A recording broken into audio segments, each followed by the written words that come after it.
जय हिंद साथियों। आज हम एक बहुत ही चर्चित बुक की समीक्षा करने के लिए आपके समक्ष उपस्थित हुए हैं, जो बहुत बड़े विद्वान द्वारा लिखी गई है, जिनका नाम है पुरुषोत्तम अग्रवाल, जो जेएनयू देश के सबसे प्रतिष्ठित संस्थान जेएनयू में 17 वर्ष तक अध्यापक रहे। उसके बाद में संघ लोक सेवा आयोग के सदस्य के रूप में उन्होंने काफ़ी लंबे समय तक कार्य किया और ये अपने प्रखर विचारों के लिए हमेशा टेलीविज़नों, सोशल मीडिया पर चर्चित रहते हैं। उनकी एक बहुचर्चित पुस्तकों में से एक पुस्तक है अकथ कहानी प्रेम की, कबीर की कविता और उनका समय। भक्ति काल को समझने के लिए शायद ही ऐसी बुक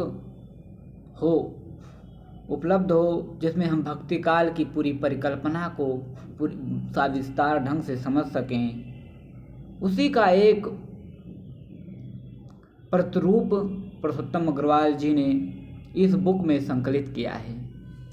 इस बुक में उन्होंने कबीर सहित भक्ति काल की बहुत सी परंपराओं, बहुत से रूढ़वादियों, बहुत से विचारधारा, बहुत से तथ्य के साथ और तर्क संगत के साथ प्रस्तुत किया है और कई विद्वानों ने इस पुस्तक को लेकर अपनी राय रखी है।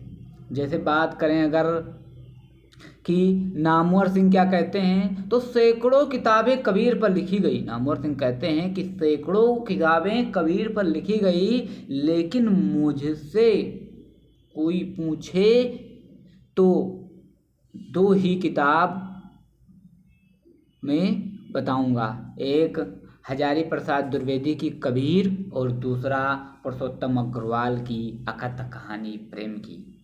उसके बाद में अशोक वाजपेयी जी कहते हैं कि पुरुषोत्तम अग्रवाल की यह पुस्तक हमें अपने ही सांस्कृतिक विकास, देशज, आधुनिकता और कबीर की नई पहचान कराती है। इस पुस्तक के बहाने हम हिंदी के प्रमुख केंद्रों में इन स्थगित मुद्दों पर एक सार्थक बहस शुरू कर सकते हैं। उसके बाद में कम्युनलिज्म कॉम्बैट में मैन ऑफ द मोमेंट शीर्षक से एक संपादकीय लेख प्रकाशित होता है। उसमें एक लिखा जाता है कि यह पुस्तक केवल कबीर या अन्य संतों की कहानी नहीं है, बल्कि हम सब की, हमारे समय की कहानी है और वह हमारे समाज के संदर्भों से गहरा जुड़ाव रखती है। कबीर के बहाने पुरुषोत्तम जी ने हम अंग्रेजी बोलने बरतने वालों के बारे में जो कहा है वह निहायत ही परेशान करने वाला है। श्याम बेनेगल कहते हैं कि पुरुषोत्तम ने धर्मेतर अध्यात्म की अवधारणा पर जिस विचारोत्तेजक और अनोखे ढंग से विचार किया है वह मनमोहक हो। उसके बाद में कई और विद्वानों ने अपनी राय रखी है। मैं आपको बता दूं, इसके अलावा इन्होंने जो विद्वान हैं कई लोगों ने अपनी राय रखी है।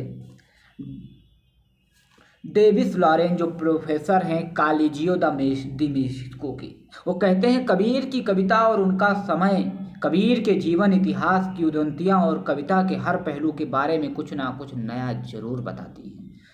इस पुस्तक के बारे में कहते हैं डेविड लोरेंजन।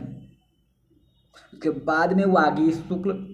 पुरुषोत्तम अग्रवाल की यह पुस्तक कबीर पर पहली पुस्तक है जिसने कबीर पर हिंदी और अंग्रेजी में चले आ रहे आधुनिक विमर्श के भीतर रहते हुए भी कुछ ऐसे पक्षों पर ध्यान देने की चेष्टा की है जो अभी तक के आधुनिक विमर्श में पूर्णतया उपेक्षित रहे हैं।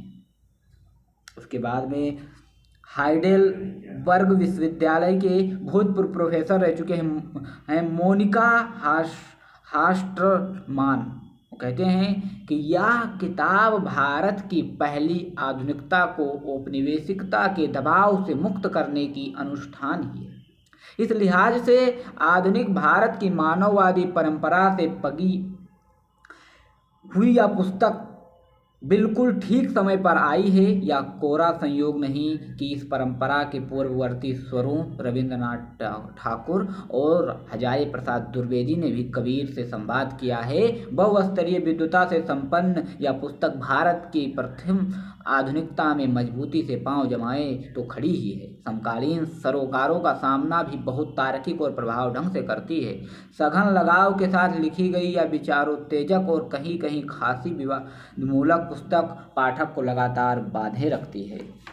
उसके बाद में विश्वनाथ त्रिपाठी जनसत्ता में एक लेख प्रकाशित करते हैं, आलोचक जिस तरह रचनात्मक प्रतिभा और आलोचनात्मक विवेक के जरूरी होता है, वह इस पूरी पुस्तक में दिखाई पड़ती है। आलोचक की विशिष्टता इससे भी रेखांकित होती है कि उसने अपने पूर्व की स्थापनाओं से कितना तनावपूर्ण संबंध बनाया है और अपनी नवीनता दिखाने में कितना अस्वीकार का साहस व्यक्त किया है। पुरुषोत्तम अग्रवाल ने इसका उदाहरण पेश किया है। उनकी यह पुस्तक कबीर के अध्येताओं को पुनर्विचार के लिए आमंत्रित करने वाली है। विश्वनाथ प्रसाद त्रिपाठी कहते हैं। उसके बाद में प्रभात त्रिपाठी कहते हैं। उसके बाद में school of oriental and African studies London विश्वविद्यालय के फ्रेंचेस्का ओरिसिनी कहती हैं कि समग्र दृष्टि से संपन्न यह पुस्तक भारतीय इतिहास के अध्ययन के संदर्भ में यूरो केंद्रित दृष्टि का निराकरण करती है, यूरोप को अपने ढंग से प्रोविंशलाइज करती है। उसके बाद में और कई विद्वानों ने अपने विचार व्यक्त किए हैं। रविंद्र त्रिपाठी हैं, अर्चना वर्मा हैं, मदन सोनी हैं, मुरली मनोहर प्रसाद सिंह हैं, वेद प्रकाश हैं, आचार्य अभिलाष दास कम्युनलिज्म कॉम्पैक्ट हैं। उसके बाद में नित्यानंद तिवारी हैं। इन सब ने इस पुस्तक को पर अपने विचार रखे हैं, इस पुस्तक पर अपने रिएक्ट दिए हैं कि ये पुस्तक बहुत अच्छी। उसके बाद में इस पुस्तक में जो पहले कुछ जो अध्याय दिए गए हैं उस पर मैं आपको बता दूं कि पहला अध्याय बताता है, पहला अध्याय में इस पुस्तक में है जो कली नाम कबीर ना होते जिज्ञासाएं और समस्याएं। दूसरा है संतो जागत नींद कर न कीजिए देशज आधुनिकता और भक्ति का लोकवृत्त। तीसरा है काशी बसे जुलाहा एक। चौथा है सात समंद की मस्म करो रचना और उपरचना।